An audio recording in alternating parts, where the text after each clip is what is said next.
এই যে আমি টোকার কাজ করতেছি, আমার ফেসবুকে যে ঢুকি সান ভাই, আমার দিকে দেখলে মনে হইব আমি টোকাই।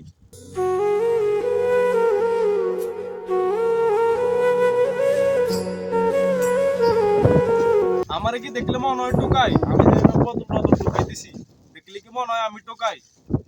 ভাই ফ্যামিলি 2-3 লাখ টাকা খরচ করে আমার পাঠাইছি বিদেশে, ঠিক আছে নি? আমি যদি আমার এই যে ইয়ে বইটাই না খাই, ফ্যামিলি কোন দিকে টেয়া হাডান, আমি বইবে খামু, এরকম করলে তো হইতো না। আমরা তো আর এত বড় লোক নয়, বুঝুন না ভাই? ছোটখাটো রাষ্ট্রের মধ্যে আমি পরিশ্রম আছে, বুঝিনি?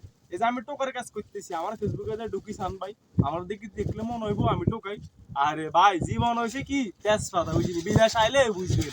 এই যে আমি আইনি রোদের ভিতরে কি কাজ করতেছি, এই যে গাছ পোশাক, এটা মনে হইব যে কি আর শীতকাল হলে কেন না ভাই? এই যে রোদ দেখছেন, এই রোদ যদি একবার গাত লাগে, মানে কথা গোটা শরীর হওয়া যাচ্ছে। এই কারণে আমি জ্যাকেটটা গাই দিই, এইটা বোতল ভাঙ্গা চুরি এটা ঢোকাই দিচ্ছি। এটা আমি কোম্পানির কাজ করি, কোম্পানি যেমন করবে হেমনে করতে হবে, কিচ্ছু করার না, নাহলে চাকরি নাই। এটা আমি এই রোদের ভিতরে ঠাড়াই রোদের ভিতরে দিয়ে কাজ করতেছি, কি লাগে পেট্রোল লাগে। মা বাবা 3-4 লাখ টাকা কষ্ট করে ফাটাইছে, মা বাবার দেনা শোধ করতে হবে, নিজেও কিছু একটা করতে হবে। আর জীবনে ভাই পরিশ্রম না করলে কিছু করানো যেত না। পরিশ্রম এক বয়সে পরিশ্রম করতে হইবে। এ বয়সে ঘুরে ঘুরে তুই চলে আসি বিদেশে, কি লেগে পরিশ্রম করে পারলাই? আজকে কষ্ট করতেছি, কালকে কামামো, পরশু দিন সাবের মতো ঘুরুম নাকি?